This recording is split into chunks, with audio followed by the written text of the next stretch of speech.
School of Economics, NEDA, but Armando Armas has no affiliation. I wonder if this Philippine Economic Society recognizes unknown institution such as the Manawag House. Anyway, 15 minutes, I wonder if I can discuss, because my lecture is based on the book. It's 300 pages. And if I have only 15 minutes, I rather read the abstract of my book. And somebody will be giving the abstract of my book. But as I read, maybe in the open forum na lang. Of the Marcos Smith, the oil reserve in the Philippines has been greater than the entire world in weights and values. If found and extracted by the hoteling rule, the exported ores could have ended in the inhuman Filipino poverty. Otherwise, the hidden copper would last for 500 centuries, marble 1 million years, and gold 6 million years. But by the World Bank 2,000 inventories on subsoil resources, the Philippines is one of the poorest among the 10 countries in the world. Now, will you put it in table 2-1? If you will analyze the table, they are in million metric tons. And this is a controversy with the Bureau of Mines. Ano ba yung pangalan nun? Yeah, of all bureaus in the world, why is there in the Philippines a Geoscience Bureau? Do you mean to say they are greater than the U.S. Bureau of Mines? If they are Bureau Science, they should be authority. And if you will compare those reserves, they are greater than the whole world. I went to them. They were explaining. I am misconstruing their figure because they say these are hidden. These are undiscovered. How can you advertise the whole world? Hidden resources, potential, undiscovered. Why don't you try comparing this reserve to the encyclopedia, and you will find that they are excessive, greater than the all reserve in the whole world. I'm not joking. Now, will you turn it to 2.2? Table 2.2? You will notice in table 2.2, the extraction rate are too little. And they vary. And if you will return to 2.1, there is an estimate which is called the reserve production ratio. That production ratio is the lifetime of the reserve. And if you will return to 2.1, you can see it there. You can solve it for yourself. That our gold will last for 6 million years. Copper, 50 millennium.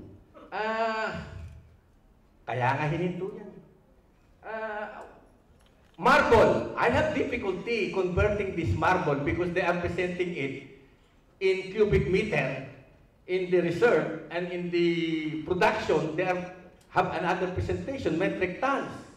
I was asking for simple conversion. They refer me to Baguio. I live in Baguio. I went to the Bureau of Geoscience. And they do not know. They say it's so complicated. So, I asked my friend in America, who is former UP professor, Angel Panjalan, who became CEO of Michigan Tool involved in mining machineries, second-hand, and he gave me, through email, the conversion rate of marble in cubic meter at saka metric tons. And I estimated it is 1 million years. Our marble at the extraction rate being presented. Now, you may say I'm joking. Many, even FBR said, there was yung baka ano, yung decimal points. No, sir, I told him, in some years, the Bureau of Mines presented to the last unit by million.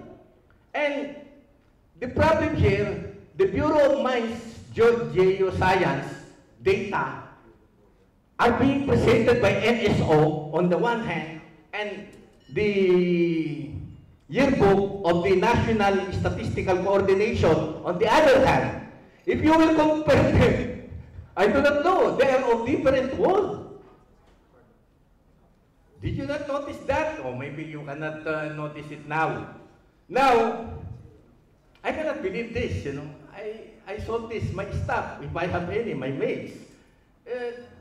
Sold this, trying to, it is unbelievable. Mas malaking pang gold reserve natin sa Nazi, Germany, Vatican gold.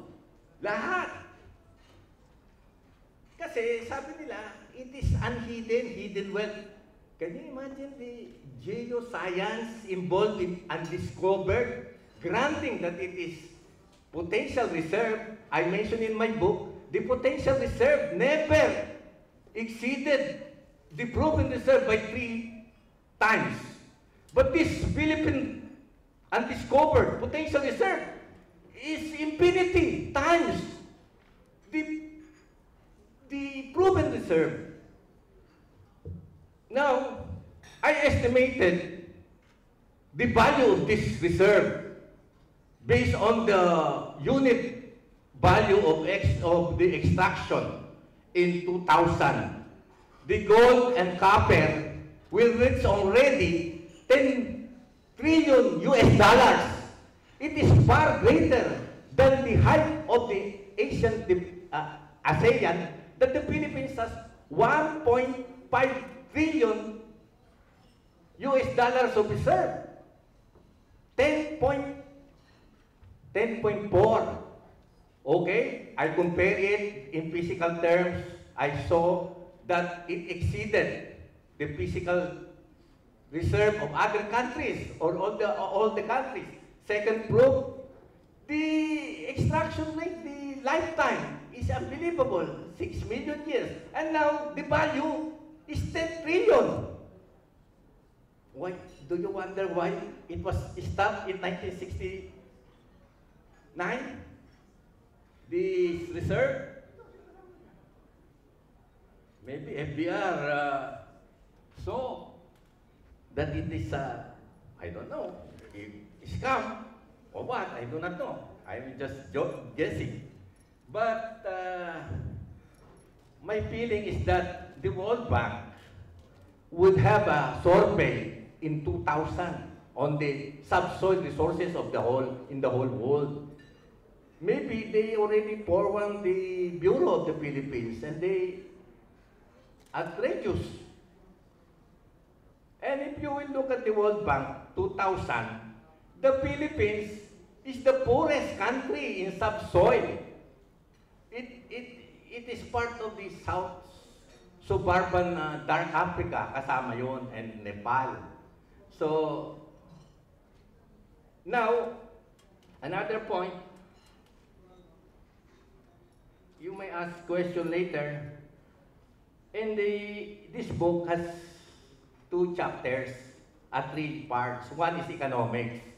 It deals with reserve and it analyzed the largest mining corporation. I compiled thousands of data, 25 years of SEC and 350 corporations. The results like 3,000 financials. And the financials are not enough to have a generalization. Why? Because there are so few. You need 100,000 of observation in order to generalize. And then I look at the assumption of this generalization. It is based on the gas distribution curve. They are not even with gas. What I'm trying to tell you is that you cannot generalize on mining. You cannot predict on mining because the data are insufficient and the data is not normal, of the normal curve. I also analyze the mining revenue, the mining proportion of the economy with poverty. There is no correlation. What I'm trying to say, we do not know whether mining causes poverty or poverty causes mining. And in the second part, it is about the constitutional issue. In the constitutional issue, I devoted 2 chapters on the ponencia of Carpio and Panganiban. On one side, it's about the Regalian 4060, and the other side, in the chapter 6, it's about their royalties. The book found that mining is the most taxed, contrary to the World Bank study and the IMF, that they are lowly taxed. Mining is the most taxed among the 11 major sectors, and there are proofs there. You know why the World Bank and the IMF says that mining is the least taxed? Because they do not know what's the definition of GNP. They were comparing tax to the gross revenue of the corporations. And then they were comparing the share of mining with the gross national product, with the value added. These are outrageous, you know. I do not know where there were, in the IMF, there were 5 economists there. They submitted 50 pages only. And they have 2 tables provided by the Department of Finance. And they show that the share of mining tax to the revenue is so little. And then they compare it with the share of mining with the GNP. GNP is value added. And the share of tax is compared to the total revenue. And then I look at the input-output table. It shows in the book. I'm not selling my book. You can buy it the La Solidaridad. Mining in the input-output table, I removed the other from 1961. It is the highest tax in terms of indirect taxes minus subsidy in the input-output table.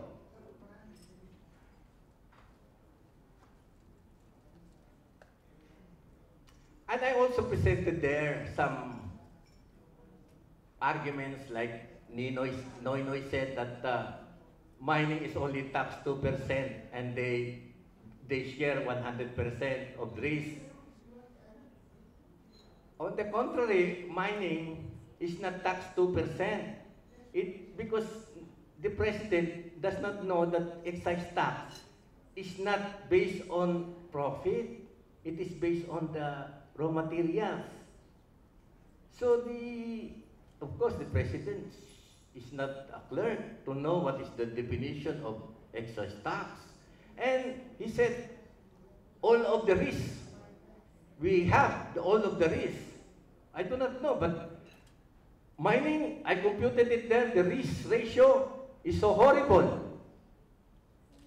What I'm trying to say, the corporation share all the risks. In fact, the risks are so high, they are beyond the what we call coefficient of variation is over 300%, which means to say we are not dealing with risk, financial risk. We are dealing with uncertainty. So I'm not just discussing about political uncertainty and everything. What I'm trying to say, who is advising this president to say that we got only 2%, we have all the risks?